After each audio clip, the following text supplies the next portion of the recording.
This bracelet represents the water cycle. And we're going to teach you how. The yellow bead represents the sun. The sun has to do with the water cycle because it puts heat energy on the water, allowing it to evaporate into the air.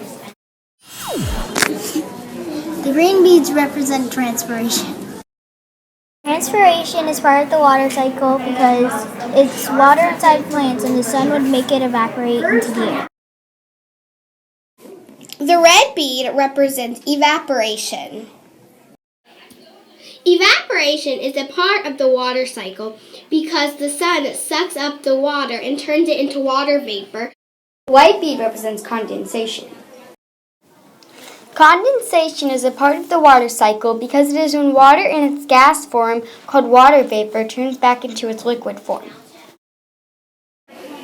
The blue bead represents precipitation.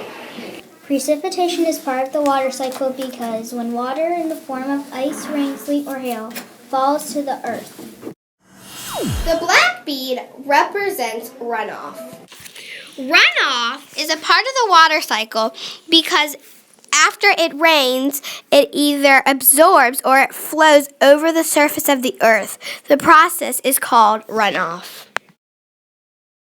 Now let's review the water cycle. The first step is when the sun is shining down on plants and or oceans, seas, and lakes, which creates transpiration or evaporation.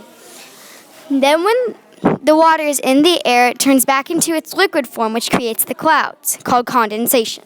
When the clouds get too heavy, it creates precipitation, rain, snow, sleet, or hail.